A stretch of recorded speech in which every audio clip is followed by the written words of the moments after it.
안녕하세요. 독일에서 하고 나는 형 독학형입니다. 이번 영상도 인구 절벽에 대해서 이야기해 보려고 합니다. 들어가 보죠. 우선 2014년 3월에 10년 전인가요? 독일의 시사주간지 슈피겔이 낸 기사 한번 보시죠. 피임약 보급으로 출산율 저하? 잊을 수 있다. 그러니까 이게 무슨 말이냐면 피임약이 이제 제2차 세계대전 이후에 베이비붐을 끝냈다는 게 이제 서양에는 널리 알려진 이론이래요. 그러니까 이렇게 이제 시작하는 기사인데 실제로 이제 독일어 단어 필랭크닉 이게 필랭크닉이 피임약 보급으로 출산율 떨어짐 뭐 이런 뜻을 가진 명사입니다. 아예 이렇게 고유 명사가 따로 있는 거죠. 슈피겔은 이게 그냥 환상이라는 겁니다. 지금 계속 보죠. 1960년에 미국에서 최초의 피임용 호르몬 알약 이노비드가 나왔고 독일에서는 이제 1년 뒤에 1961년에 서베를린에 제약회사였던 쉐링이 아노플라 요걸 이제 출시했습니다. 아노플라가 이제 우리나라에도 이제 아나보라라는 이름으로 이제 출시가 됐고요. 쉐링이죠 역시. 그리고 이제 이게 점점 업그레이드가 되면서 이제 부작용이 많이 줄었죠. 쉐링.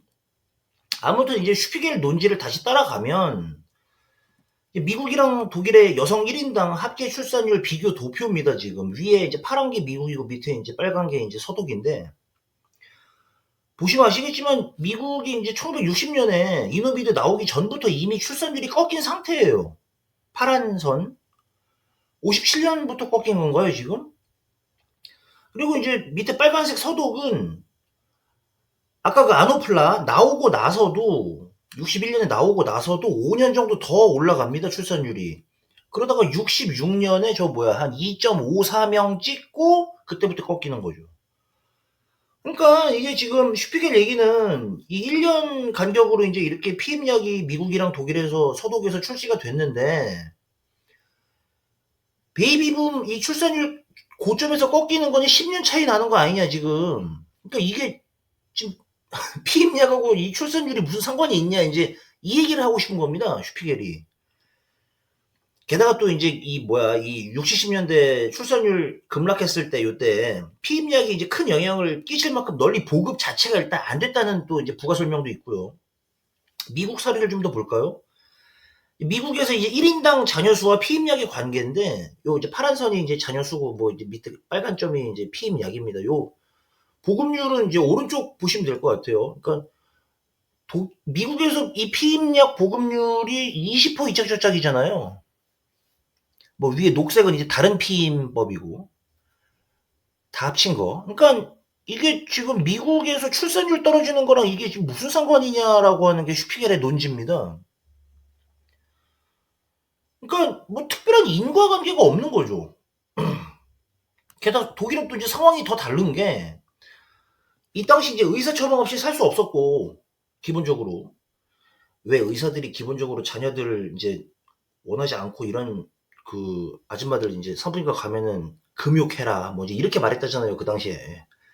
그러니까 이미 애가 있는 30살 넘은 기혼 여성한테만 처방을 했다고 하고 그러면 이제 이건 뭐 의사의 뭐라 그래야 돼? 그 호의에 이제 기대할 수밖에 없는 상황이었던 거죠. 뭐 기본적으로 또 여자들이 또 뭐 어디 부끄러워서 말했겠습니까? 그 당시. 뭐 이현이는 득템을 했는데 기본적으로 이게 독일이 의외로 기독교 영향이 굉장히 커요. 뭐 안티베이비 알약 드립 그 당시에도 많이 나왔고 안티베이비. 그러니까 피임이 낙태처럼 그 당시에는 어떤 뭐라고 해야 되나 이거 굉장히 좀 치명적인 어떤 죄악 뭐 이런 걸로 이제 간주가 됐기 때문인 거죠. 애초에 쉐링도 그 아노플라를 이제 월경불순 치료제로 홍보를 할 정도였으니까 피임에 대한 얘기는 뭐 설명서 맨 끝에만 써놨다고 하잖아요. 왜 독일도 은근히 지네들 그 버전으로 눈치 많이 보고 사는 나라입니다. 저도 뭐 그래서 항상 농담으로 우리나라에는 CCTV 있고 독일에는 할머니들이 있다 뭐 이제 이런 얘기도 좀 하는데 독일 애들도 그런 것 때문에 뭐 이탈리아도 마찬가지고 스트레스를 굉장히 많이 받아요. 미국은 모르겠네요. 뭐. 근데 아무튼 슈피겔이 또 이제 일본의 사례도 제공을 합니다. 그러니까 이 보시면 아시다시피 그냥 맨 밑에 빨간 점 저 바닥 기는 게 저게 이제 피임약 복용률입니다. 일본.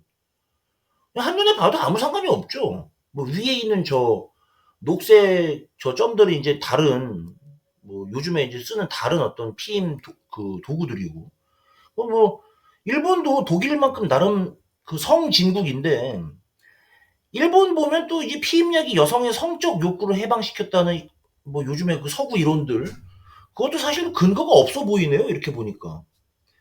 그러니까 이게 동서양이 전혀 다른 거죠, 사실. 어떨 땐 정말 뭐 같은 호모 사피엔스 맞나 싶을 정도로 뭐 인생관, 세계관이 완전 다르잖아요. 우리도 일본이랑 같습니다. 그러니까 아무래도 이 약이라는 게 상대적으로 동아시아에선 거부감이 크잖아요.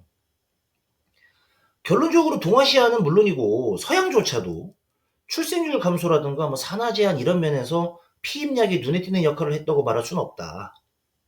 슈피길이 그래서 피임약으로 출산율 감소했다는 그 뭐야 단어 필랭크닉 그것도 이제 우리는 이제 뭐 잊을 수 있다. 비웃어라. 뭐 이제 이런 이야기를 이제 했던 거죠. 사실 출산율이 그 정부 정책 같은 걸로 바뀌지 않습니다.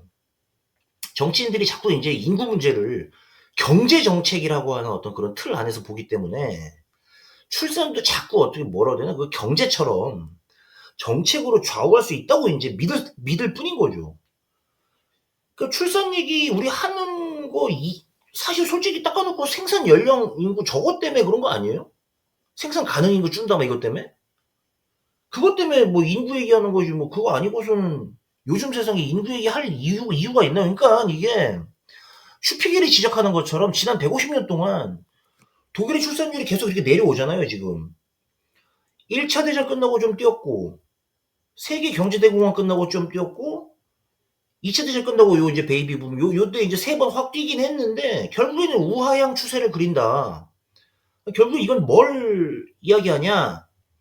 출산율 감소가 19세기 초에, 19세기 말 뭐 이렇게 산업화에 그 뿌리를 두고 있다 이제 이 얘기입니다. 그래서 뭐, 무엇보다도 어떤 성역 할에서의 어떤 혁명, 어? 요런 것들이 진행되면서 여권이 신장되고, 이런 것들이 이제 문제가 된다는 겁니다. 어떤 추세의 원인이죠. 문제라기보다는. 여권 신장. 독일 도표인데, 남자애들하고 여자애들하고 고등학교 졸업률입니다. 이제 대학 가는 비율. 녹색이 남자애들이고, 빨간색이 여자애들인데, 뭐, 남자애들 아비투어, 우리로 치면 수능. 통과 비율이 아직도 남자애들은 30%가 안 되잖아요, 지금. 여자애들은 좀 공부를 하지만. 그러니까 여기에 이제 추가적으로 이제 이게 이제 메인이고 추가적으로 어떤 그 생활 방식이라든가 뭐 영아 사망률 떨어뜨린 그 의학 발달 뭐 이런 것들 그리고 이제 뭐 노동 조건 뭐 노동 상황 뭐 이런 것들이 이제 사망률 떨어뜨리고 이제 그다음에 이제 1인당 자녀수 떨어뜨리고 이제 이렇게 간다라고 하는 거죠. 이거 이제 서양 얘기입니다. 서양 얘기. 유럽이랑 미국. 자, 그러면 우리는 뭐냐? 여기 지금 뭐 한반도 미래 인구 연구원이라는 데에서 옥스퍼드 노인네까지 데려와서 이제 주접을 떨었던데 지난 5월 17일에 이제 이 형이 이제 선릉역까지 왔더라고요. 그래서 이제 한국다운 거 벌어라 뭐 이제 이렇게 충고했던데 전형적인 한국에 대한 시기 질투입니다. 예, 그리고 그거 받아 쓴 기사고. 그러면서 뭐 자기들은 잘하고 있다 뭐 이제 이런 얘기인데 웃긴 얘기죠 사실. 뭐 영국이랑 스칸디나비아가 요새 잘 나가나요? 뭐 고도 성장하고 싶어도 점진적 경제 성장밖에 안 되는 거 아닌가? 그럼 우리도 얘네처럼 노동 유연성 높여서 가처분 소득 더 얘네처럼 이렇게 없어야 됩니까? 이민자들 더 받고 비혼 출산 허용하라던데 그럼 우리도 유럽이나 이슬람처럼 남성 중심 민법으로 가야 돼요? 아, 독일은 이혼해서 자녀를 엄마가 데리고 살아도 예. 애들이 학교에서 무슨 뭐 하고 무슨 뭐 여권 발급하고 이런 공적인 일은 무조건 이혼한 아빠 사인을 받아와야 됩니다. 뭐 요새는 뭐 역으로 오히려 남녀 평등이라고 해서 그걸 또 오히려 받아와야 돼요. 보지도 않는 아빠 사인을. 그러니까 그런 식으로까지 우리 민법을 다운시킬 수는 없다. 레벨 다운을. 다운그레이드인가요? 아니 그리고 또 뭐 워라밸 한다고 애를 더 낳나요? 부부가 그냥 있는 애들이랑 재밌게 살지 않나? 더? 명색이 석학이라는 인간이 그 아틀랜틱 기사도 안 보는지 모르겠는데 솔직히 그동안 영국 버틴 거는 그 북해 유전 그 기름값 때문에 버틴 거 아닙니까? 그거 가지고 여기저기 이제 뭐 돈 때려받고 게다가 자기 같은 어떤 그런 그 기득권 노인들 어깃장 때문에 지금 브렉시트 하고 완전 지금 붕 뜬 나라가 대표적인 나라가 영국인데 아니 금융이나 도박 말고는 얘네가 무슨 산업다운 산업이 있나요 지금? 아까 그런 형들은 아직도 벤틀리나 롤스로이스 뭐 이런 게 영국 차라고 생각하고 사는 노인네들인 거죠. 아니 그러면 우리나라 석학이 영국 가서 야 너네 총리 인도 애던데 너네 이러다 힌두교 믿는 거 아니냐 조심해라 이러면 아무리 영국 애들이 교육 수준이 낮은 애들이어도 어우 야 고맙다 야 너네 충고 잘 받아들일게 뭐 이렇게 들을까요 그러면? 아니 그러니까 한반도 미래 인구 연구원이 뭐 하는 데인지 모르겠는데 괜히 그 백돼지 노인네 데려와서 주접 떤 거죠. 그럼 한국만의 해법은 뭐냐? 의외로 아주 간단합니다. 우리는 결혼 안 하면 애 안 낳아요. 예. 가뜩이나 뭐야 그 사투이충 뭐 이렇게 어쩌니 저쩌니 하는데 아이 동아시아에서는 막말로 사생하잖아요. 아 이런 문화적인 환경을 봐야죠. 그 노인네가 뭘 알아. 그럼 결혼 안 하는 이유가 뭐냐? 집값이에요 집값 그냥. 이런 것들이 우리만의 어떤 상황이고 이거를 해결하려고 해야지. 뭐 자꾸 뭐 미리 먼저 겪은 무슨 뭐 서양 사례 이런 거 봐서 뭐 합니까 우리가. 그러니까 서울이 이미 경제 규모에서 LA 다음에 세계 도시입니다. 그러니까 집값을 현실적으로 잡긴 굉장히 어려운 도시예요. 그러니까 이것 때문에 세계에서 유례 없이 코로나19 방역 잘해놓고 허무하게 정권 뺏긴 거 아닙니까? 그러니까 이게 결과론적인 얘기인데 다주택자 선정 기준이 너무 높았다.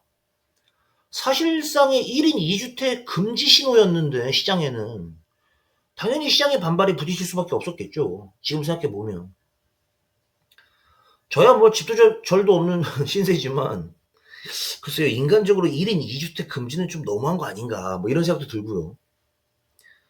그 서울의 집값이 이렇게 잡히기 어려운 지경에 이미 이르러 있고 비슷한 규모의 도시 뭐 런던 뭐 LA 뭐 좀 더 런던까지 좀 치자면 아니 솔직히 미국, 영국에서 내 집 마련이라는 개념 자체가 우리나라에 비하면 거의 없는 애들 아닙니까 걔네는.